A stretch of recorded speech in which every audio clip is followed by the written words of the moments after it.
சாப்பிடறதுக்கு ஏதாவது இருந்தா கொடுங்களேன். சொன்னா கேட்க மாட்டீங்க, ரொம்ப லொள்ளு பண்ணுவீங்கடா. நேத்துக்கு சுட்ட இட்லி இருக்கு, சாப்பிடுறியா? போற உசுறு பசியிலேயே போகட்டும்.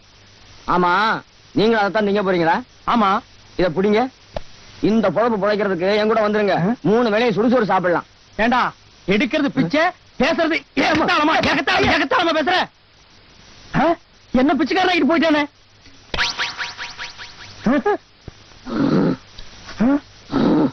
என்னடா அது? நம்ம செட்டியார்ட்ட மை செட் போட்டோம்ல, அந்த பணத்தை கேட்ட கொடுக்க மாட்டேன்ட்டான். அதான் காலை கடிச்சு எடுத்து வந்துட்டேன். ஐயோ அம்மா, ஏன் பாஸ் போட்டீங்க? ஆட பரதேசி நாயே, அவன் கிட்னியை கடிச்சிட்டு வந்திருந்தாலும் 5000 10,000 ஆஸ்பத்திரி வித்தாவது பொழைச்சிருப்பேன். காரணம் பிரயோஜனம் இல்ல, அவன் காதை கடிச்சு வந்திருக்கேடா. பாஸ், நான் என்ன முட்டாளா இல்ல பைத்தியக்காரனா? அவன் காதுல ஒரு பொன் தோடு இருக்கு. ஒண்டி புலி, இந்த அவன் காசு என் காதை குடியா.